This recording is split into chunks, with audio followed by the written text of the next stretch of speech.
Hi, welcome to another episode of Holy, Holy, Holy. Here we have conversations surrounding the issues of trauma, soul wounds, brokenness, and how it impacts our everyday lives. I pray that as you continue to engage with these conversations, that you would open yourself up to the much needed healing and wholeness that comes from God.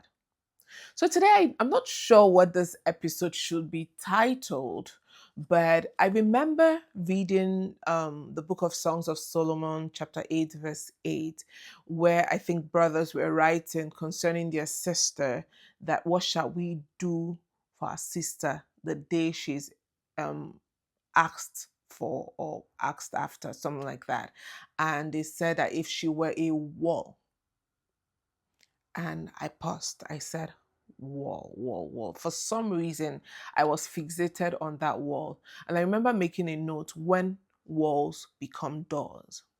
Subsequently, God started speaking to me about it, right? That sometimes when out of a hurt from the past, we build walls around ourselves. In the process, we open up doors to the enemy.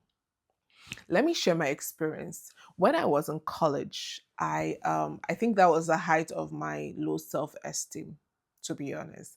And I knew I was going into a season of my life where I needed the revelation and the assurance of God's love. I needed to be convinced that God loved me. I was a Christian at the time. I would pray, I would read my Bible, fellow. I did everything, but I was still in this space where I was not I, I just did not know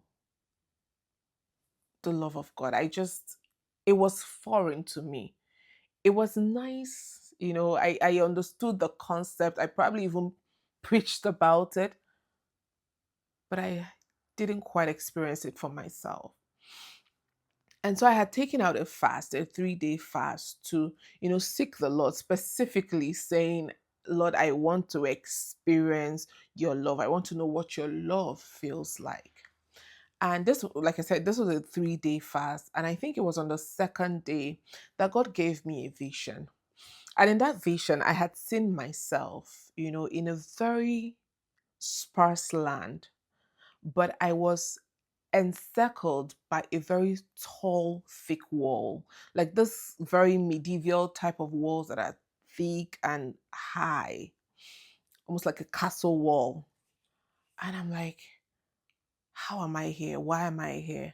And God began to speak to me that this is a world that I built myself. This was at the height of my trying to preserve and, keep myself safe, prevent anybody else from hurting me. I had unknowingly what the implication was, built this wall of preservation and kept everyone out. And God was saying to me, in keeping everyone out, you also kept me out because I cannot reach you when you willfully put up that wall. I can't. And so, but he explained something to me. The problem is not just if it was just about building wall and nobody could come in, that's okay. But you see, that fear of not being hurt again. Remember, fear and the enemy, they're like, fear is like an open door through which he would always gain access into a person's life. And so God was telling me that the fear of not being hurt again and, trying to ensure that I took every measure not to be hurt again, that fear opened the door to the enemy. And he began to afflict my mind further. So while I was trying to keep human beings out, to keep them from hurting me, I had opened the door to the master of all bad things to come in and have a field day. The interesting thing was, I think the word that stood out was that I opened the door to the enemy to begin to afflict me in isolation. Remember, first strategy of Satan is to isolate you. Once he can isolate you from every potential help, then he begins to cut you cut you down until there's nothing left. And so this was what I had done, in building that wall. I had also ushered him in. So it was just him having a field day in my life. And so when I realized what all of that signified, I cried out to God. I said, God, please help me. I don't even know how to come out of this. Please deliver me, save me from myself. And in that instant, I saw those walls crumbling down, one portion at a time, crumbling down until, you know, I was free. I say this and I can literally still remember that environment smelled like. I can remember how it felt like I had been free and I could breathe again. Right. So now this was my experience, and I'm bringing it, you know, into this conversation to address anyone who has, for some reasons in the past, a hurt, a wound, try to shield themselves from being hurt again. Now, I'm not talking about the wisdom that is profitable to direct. I'm talking about that fear that causes flight or freeze, which has crippled you in one way or the other, and has forced you to enter into a self preservation mode where you've become the captain of your life, where you're the one trying to ensure that you are safe.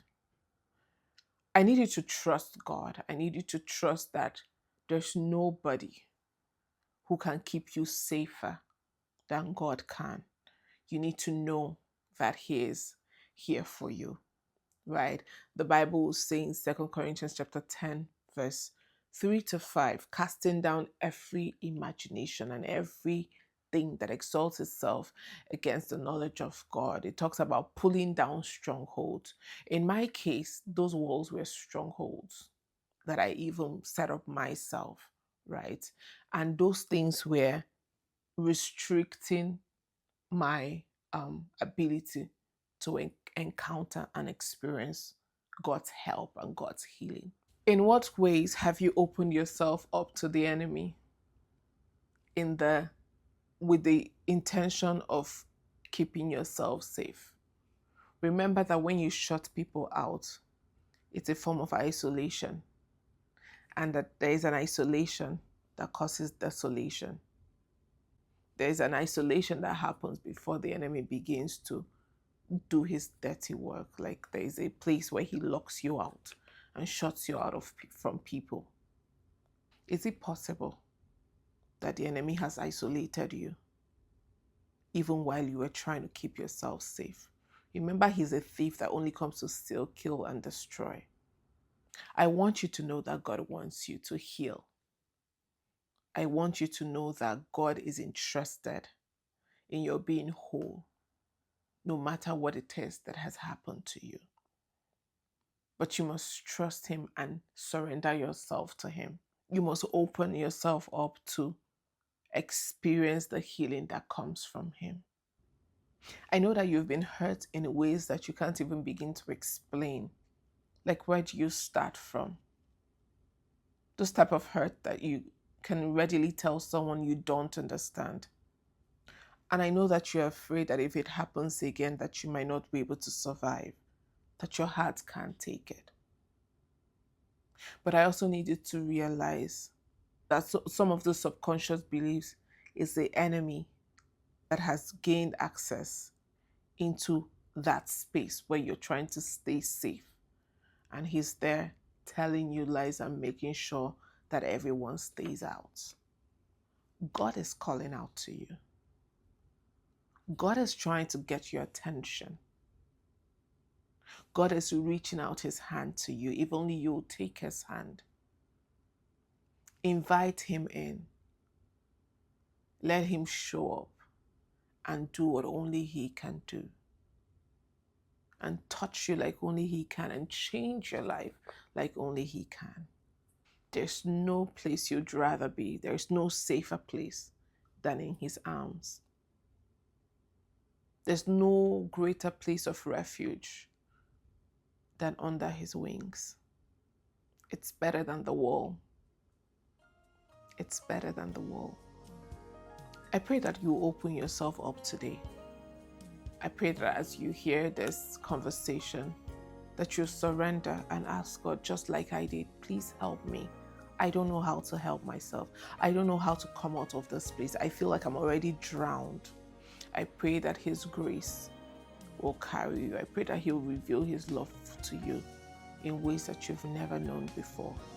Until next time, continue to experience wholeness in your spirit, soul, and body. Thank you.